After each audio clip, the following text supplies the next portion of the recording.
वैकल्पिक अवधारणाएं, alternate strategy, विभिन्न प्रकार से सोचना, चिंतन करना, विभिन्न प्रकार की तकनीकों का प्रयोग करना, अर्थात एक समस्या के समाधान के लिए ना विभिन्न गतिविधि, विभिन्न प्रकार की अवधारणाओं का, स्ट्रेटजी का प्रयोग करना। Alternative conception of learning in children, और बच्चों की जो त्रुटियां होती है ना, भ्रांति, संभ्रांति, वो होती हैं सीखने के लिए महत्वपूर्ण, और शिक्षकों को उन्हें, माता पिता को उन्हें महत्वपूर्ण समझना चाहिए। संरचनावादी दृष्टिकोण, कंस्ट्रक्टिविस्ट अप्रोच, यही तो कहता है कि बच्चों की त्रुटियां महत्वपूर्ण है, संसाधन है, सीखने का अंग है। बच्चों में अधिगम की वैकल्पिक अवधारणाएं, ठीक, त्रुटियों से सीखने को संरचनावादी दृष्टिकोण, तो संरचनावादी दृष्टिकोण प्याजे वगैरह का क्या कहता है कि बच्चों की त्रुटियां केवल गलतियां नहीं होती हैं, त्रुटियां, mistakes are not only mistakes, बच्चे ने कैसे सोचा, कैसे चिंतन किया, इसका झरोखा होती है। यानी बच्चे का लर्निंग का जो प्रोसेस है, अधिगम की प्रक्रिया है, उसके लिए एक महत्वपूर्ण हिस्सा होती है। संरचनावादी दृष्टिकोण के अनुसार जब बच्चे गलती करते हैं तो वे अपनी पिछली समझ और अनुभव के आधार पर समस्या समाधान करने का प्रयास करते हैं। जी हाँ, बिल्कुल, बच्चे ने गलतियां किया तो शिक्षक को समझ में आता है कि बच्चे की त्रुटि का मुख्य केंद्र बिंदु क्या है, बच्चे का यह प्रतिबिंबन होता है। त्रुटियां क्या हैं? बच्चे के लिए एक मस्तिष्क का दर्पण है, चिंतन का दर्पण है, अधिगम प्रक्रिया का दर्पण होता है। तभी तो एरर्स जो होता है वह संसाधन होता है। क्या होता है डियर? संसाधन, रिसोर्स, एक पूंजी के रूप में, बाधा के रूप में नहीं। त्रुटियों से अधिगम का संरचनावादी सिद्धांत, संरचनावाद के अनुसार बच्चे अपने अनुभव और प्री नॉलेज यानी पूर्व ज्ञान के आधार पर नई जानकारी का निर्माण करते हैं, न्यू नॉलेज का निर्माण करते हैं। त्रुटियों को न्यू कॉन्सेप्ट के जानने में, न्यू नॉलेज के निर्माण में एक महत्वपूर्ण कदम माना जाता है। त्रुटियां क्या है? Mistakes are resources. त्रुटियों से सीखने का मुख्य सिद्धांत देखिए, त्रुटि की पहचान और विश्लेषण। त्रुटियों का क्या करना चाहिए? पहचान, बच्चे की त्रुटियों का पहचान करते हुए विश्लेषण करना चाहिए। बच्चे की त्रुटियां एक अवसर के रूप में देखी जानी चाहिए, एक अवसर के रूप में। viewing the child's mistake not as a problem, एक गलतियों के रूप में, भयंकर भूल के रूप में, ब्लंडर के रूप में नहीं देखना है, लर्निंग अपॉर्चुनिटी के रूप में देखना है, अधिगम के अवसर के रूप में देखना है। आपके प्रश्नों में मिलता ही है। तो शिक्षक की रोल क्या होना चाहिए? शिक्षक की भूमिका, बच्चों से पूछें, आपने ऐसा क्या सोचा, क्यों ऐसा दिमाग में आया? अरे बेटे बताओ ऐसा किए, कैसे आपने सोचा? चल मैं ना ऐसी सोच रहा था, मुझे ना ये घटाव लगा। अच्छा घटाव लगा, कोई बात नहीं, आगे से बेटा ये क्या होता है ना, ये जोड़ का साइन होता है। सर अब हम समझ गए हैं, ठीक है। तो बच्चे से पूछा जाए, गलतियों का ना सकारात्मक उपयोग किया जाए, डांटने में, मुर्गा बनाने में, शाब्दिक या गैर शाब्दिक दंड देने में नहीं।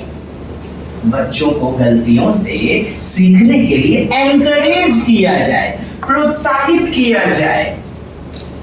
जैसे विज्ञान प्रयोग में टेम्परेचर की गलत माप, बच्चे ने टेम्परेचर का गलत माप लिया।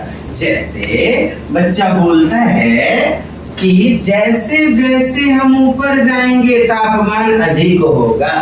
तापमान जो है, तापमान ये देखिए 98 पे गया, टेम्परेचर जो है कितना 55 पे गया। तो 98 जो था वो अधिक गर्म, लेकिन ठंडक के लिए 55, ठंडक के लिए 0 डिग्री। जैसे एयर कंडीशन में लोगों को भ्रम हो जाता है एसी में कि हम ऊपर जाएंगे, चलो ठीक है, तो नीचे कम कर दिया तो उन्हें लगता है कि चलो अब जो है ना, हाँ, लेकिन उल्टा पाया जाता है।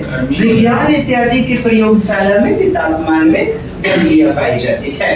शिक्षक की भूमिका, क्या हम इसे सुधार सकते हैं?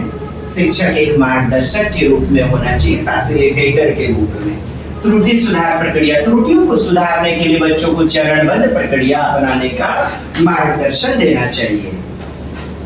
गलती कहाँ हुई और इसे कैसे चेक किया जा सकता है? आप रिमेडियल टीचिंग में, उपचारात्मक में, डायग्नोस्टिक निदानात्मक परीक्षण में, निदानात्मक शिक्षण में इन्हीं बातों का तो ध्यान रखेंगे। और गलतियों को जानने के बाद, यानी गलतियों को निदानात्मक करने के बाद बच्चे का पुनर्मूल्यांकन करें, री इवैल्यूएशन करें एरर का, अर्थात गलती से जुड़े विचार को दोबारा समझने के लिए बच्चे को प्रोत्साहित करें, पुनर्शिक्षण करें, जैसा कि आप माइक्रो टीचिंग में देखते होंगे। शिक्षक की भूमिका, अगर इस संख्या को बदल दे तो परिणाम क्या होगा? ये आप जैसे कि देखिए, अगर इस संख्या को बदल दें, बच्चों से पूछना चाहिए कि देखो आपने ये जो गलती की है ना, यहाँ पर इस डिजिट को बदल देते हैं तो क्या होता है, बताइए बताइए। तो सर इसको बदलेंगे तो ये होगा। अब बताइए दोनों में क्या अंतर हुआ? बच्चा खुद गलतियां निकाल लेगा, ढूंढ लेगा, अर्थात अपॉर्चुनिटी दे बच्चे को गलतियां खोजने के अधिक से अधिक अवसर दें। बच्चों में अधिगम यानी लर्निंग, एरर्स, मिसकॉन्सेप्शन अर्थात संभ्रांति, त्रुटि का महत्व, बहुत अत्यधिक महत्व होता है साहब। तार्किक सोच विकसित करने के लिए महत्वपूर्ण है ये। एरर्स कनेक्टर है जीवन का, प्रतिबिंबन है सोच का, चिंतन का। गणितीय समीकरण को गलत संकेत का सुधार। देखिए गलत संकेत, संकेतों को बच्चा अक्सर गणित में ना दिग्भ्रमित हो जाता है, गुना को अक्सर ना जोड़ते हुए पाया जाता है, प्रतीकों में गलतियां मिल जाती है। आत्म सुधार, स्व मूल्यांकन के लिए, सेल्फ इवैल्यूएशन के लिए जरूरी है, कनेक्शन के लिए बच्चे अपनी गलतियों का स्व निरीक्षण करते हैं, अर्थात सेल्फ मॉनिटरिंग करते हैं।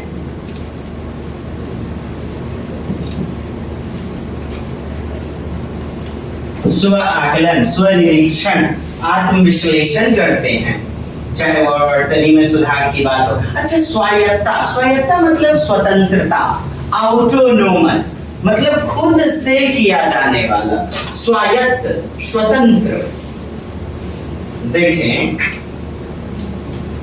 स्वायत्तता और आत्मनिर्णय में भी बढ़ावा मिलता है। बच्चे खुद से सीखने और गलती को पहचानने में सक्षम होते हैं। बच्चा अन्वेषक है, गलतियों से शिक्षा प्राप्त करके ज्ञान का निर्माण करता है। विज्ञान के प्रोजेक्ट में भी अनुभव बहुत कुछ सिखाता है। कक्षा में त्रुटियों से अधिगम को प्रोत्साहित करने की रणनीतियां, तो विभिन्न रणनीतियां हैं। कक्षा में बच्चों में त्रुटियां पाई गई तो आप एरर्स एक्सप्लोरेशन, गलतियां खोजने के लिए बच्चों को प्रोत्साहित करें, त्रुटि को अन्वेषण करने के लिए बच्चे को प्रोत्साहित करें। ऐसा नहीं कि बोर्ड पर 10 प्रकार के समान सवाल हल करवा दे, बोर्ड से उतार लेने बोले, किताबों से देखकर सरल करने बोले। गणित पेडागोजी में भी मिलता है, ऐसा उत्तर कभी नहीं होगा डियर। बच्चे को ना आत्मचिंतन करने दें, सुधरवाएं नहीं। वाइगोत्स्की भी कहते हैं बच्चे को स्कैफोल्डिंग देना चाहिए, आलंबन देना चाहिए, आलंबन, स्कैफोल्डिंग, पार निर्माण, ढांचा निर्माण, मचान निर्माण, अर्थात आधारभूत सहायता, संकेत एवं इशारे। पूरा हल नहीं करेंगे, आधा अधूरा हल, आंशिक हल किया गया।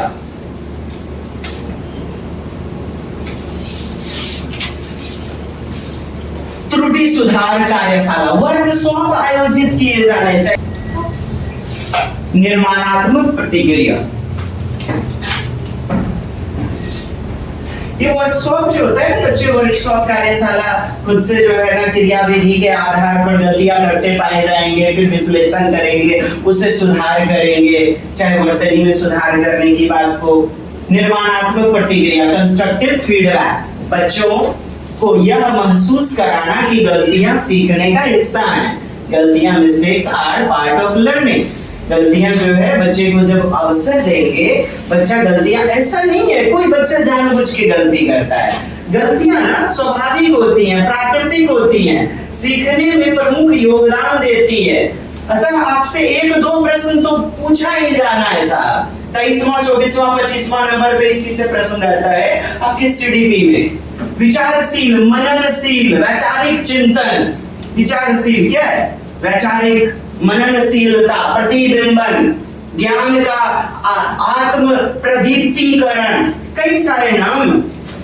विचार करना, आत्म थिंकिंग करना, बच्चों से पूछना आपने ऐसा क्यों सोचा, आपको क्या लगता है वर्षा कैसे होती होगी? बेटा तुम्हें क्या लगता है वर्षा कहां से आता होगा? सर कोई ऊपर से पानी मारता होगा। तो बिजली फिर चमकती है, कोई टॉर्च मारता होगा भगवान जी, और राधा मैया को खोजता होगा, खोजते होंगे।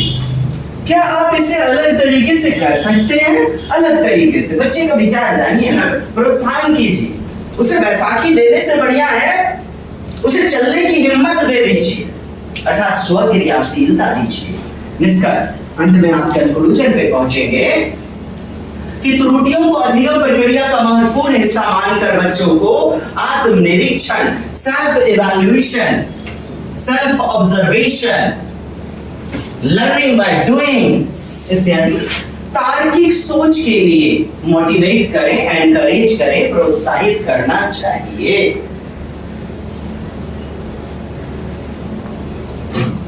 शिक्षकों को त्रुटियों को सकारात्मक रूप में, पॉजिटिव रूप में प्रस्तुत करके बच्चों को जिज्ञासा, क्यूरियोसिटी और समस्या समाधान, प्रॉब्लम सॉल्विंग के लिए मोटिवेट करना चाहिए। आइए इसके लिए आप देखते हैं निदानात्मक का प्रयोग करते हैं, गलतियां पहचान करके फिर बच्चे को दूर कर देना उन गलतियों को। उपचारात्मक विधि का प्रयोग करते हैं, त्रुटि विश्लेषण और उपचारात्मक शिक्षण रणनीतियां। एरर का एनालिसिस, त्रुटि विश्लेषण एक शिक्षण प्रक्रिया है जिसमें विद्यार्थी द्वारा की गई गलतियों का अध्ययन और एनालिसिस किया जाता है। इसका उद्देश्य उन त्रुटियों के कारणों को समझ करके सुधारात्मक, उपचारात्मक कदम उठाना है। क्या है? त्रुटियों का कारण क्या है उसको समझते हैं, विश्लेषण करते हैं, एनालिसिस करते हैं और फिर उपचार कर देते हैं, सुधार कर देते हैं। That's it. त्रुटि विश्लेषण का महत्व, सीखने के अंतराल का पता लगाना। अंतराल, त्रुटि, रिक्ति, गैप, इसका मतलब होता है कमी, लर्निंग के गैप का पता लगाना कि बच्चे में लैग बिहाइंड क्यों हो गया, यानी पीछे छूट जाना। सामान्य और बच्चों से बच्चा एक विषय में या सारे के सारे विषय में कमजोर क्यों है, इसका विश्लेषण करना त्रुटि विश्लेषण, एरर एनालिसिस कहलाता है। यानी कि अधिगम का जो गैप है, अधिगम अंतराल है, उसका पता लगाना, अधिगम के कठिनाई के क्षेत्र का पता लगाना, कठिनाई के स्तर का पता लगाना, समस्या के मूल कारणों की पहचान करना, गलतियों के पीछे छिपे हुए लॉजिक, कंसेप्चुअल मिस्टेक्स, अवधारणात्मक त्रुटियों का पता चलता है इससे एरर एनालिसिस, त्रुटि विश्लेषण से। सुधारात्मक शिक्षण की योजना, सुधारात्मक मतलब बच्चे में उपचार करते हैं तो आप प्लानिंग करते हैं, प्लानिंग, योजना। त्रुटियों के विश्लेषण से आपने देखा होगा हमारे गुरुजन भी क्या करते थे, कॉपी दे देते तो होमवर्क, फिर उसके बाद कहाँ गलती होता तो लाल कलम चला देते थे, ऐसे लाल कलम चला देते, वहां पर वो सुधार नहीं करते थे डियर। तो क्या था? एक अवसर, एक मौका। किस लिए? आप घर पर उसे देखें कि कहाँ त्रुटियां हुई, कहाँ सुधार किया जाए। आत्मचिंतन था वो, आत्म विश्लेषण करने का एक अवसर था। उपचारात्मक शिक्षा की दिशा देगी। अधिगम में प्रगति का मूल्यांकन, लर्निंग में प्रोग्रेस आता है इससे। त्रुटि विश्लेषण से विद्यार्थियों के शैक्षिक विकास की निगरानी होती है। त्रुटि विश्लेषण की प्रक्रिया, त्रुटियों का संग्रह किया जाए, पहले क्या किया जाए, कलेक्शन, फिर उसके बाद त्रुटि का वर्गीकरण की त्रुटि किस प्रकार का है, क्या त्रुटियां कंसेप्चुअल एरर यानी कि धारणा अवधारणा, कंसेप्चुअल मतलब अवधारणा या धारणा भी मिलेगा क्वेश्चन में, तो बच्चा कॉन्सेप्ट को नहीं समझ पाया, क्या इस प्रकार का त्रुटि है, या प्रोसीड्यूरल प्रक्रियात्मक, प्रोसीड्यूरल को ही कहते हैं तथ्यात्मक, आप लोग कहीं पर लिख लीजिएगा तथ्यात्मक, फैक्चुअल रटंत विद्या वाला, फैक्चुअल क्वेश्चन में प्रॉब्लम है, लिपिकीय त्रुटि, क्लैरिकल अर्थात टंकन का प्रॉब्लम है क्या, लिपिक लिखावट का प्रॉब्लम है क्या, वर्णनात्मक त्रुटि, डिस्क्रिप्टिव एरर, क्या बच्चे में वर्णन करने में यानी ज्ञान की समझ विकसित नहीं हो पाई, जिस कारण से बच्चे में डिस्क्रिप्टिव एरर पाया जाएगा, क्या इस प्रकार की समस्या है। गणना करने में भूल, प्रक्रियात्मक त्रुटि, गणना करने में, कैलकुलेशन करने में बच्चा त्रुटि कर रहा है, तो ये क्या है, प्रक्रिया करना, प्रोसीड्यूरल त्रुटि, मिस्टेक्स। अभी आपने शब्द देखा प्रक्रियात्मक, तो आप सीख लीजिए प्रक्रियात्मक क्या होता है, आप प्रोसेस में यानी कि प्रक्रिया करते हैं ना, तो उस प्रकार का मिस्टेक क्या जाता है आपको, प्रोसीड्यूरल मिस्टेक्स, एरर्स। अवधारणा में भ्रम मतलब कंसेप्ट में समझने में कंफ्यूजन है बच्चे को, अवधारणा को ही क्या बोलते हैं, धारणा। चलिए त्रुटि का विश्लेषण, गलत उत्तर के पीछे की सोच आखिर क्या है, इस प्रक्रिया को समझना क्या प्यारा है लाइफ। आखिर बच्चा 5 गुना 2 क्यों आखिर 7 कर दिया, डियर प्लस कर दिया बच्चे ने, जैसी त्रुटि के पीछे गुना और जोड़ में भ्रम कहां है, डिल्यूजन। इस चीज को समझिए कि कहां बच्चे में कंफ्यूजन है बिटवीन मल्टीप्लिकेशन एंड एडिशन। समझिए, अक्सर बच्चों में पाया जाता है, ये अक्सर पाया जाता है। और त्रुटियां ना निश्चित नहीं होती, चर होती है, चर मतलब बदलने वाला, नॉट फिक्स, निश्चित नहीं, नियत नहीं, अटल नहीं, अटल नहीं, निश्चित नहीं, फिक्स नहीं, ये बदलाव वाली होती है। त्रुटियां सुधारात्मक हैं, बदलाव है, चर है, चर चर बदलने वाला, तटस्थ नहीं, ये नम्य होती है। त्रुटि सुधार योजना, प्रत्येक त्रुटि के लिए सुधारात्मक उपाय तैयार करना। जी हाँ, सुधारात्मक उपचारात्मक उपाय बच्चे के लिए प्लानिंग करते हैं कि कैसे सुधार किया जाए। गणना में गलती सुधारने के लिए चरणबद्ध तरीके से आप समस्या समाधान भी कर सकते हैं। उपचारात्मक शिक्षण की रणनीतियां, आइए उपचारात्मक को आप समझ लीजिए। आप जानते ही बच्चे की गलती को जान लिया, जैसे डॉक्टर साहब ने एक्सरे करवाया, तो इससे क्या पता चला कहां पर प्रॉब्लम है, बीमारी है, अब टेबलेट लिख दिया तो कर दिया डॉक्टर साहब ने उपचार, यही तो है। इससे पहले हम लोग निदानात्मक करते हैं, हालांकि इसी में समाकलित है, इंटरलिंक है। बच्चे की गलती को हम लोग जान लेंगे पहले तो, अर्थात अधिगम के अंतराल को, गैप को।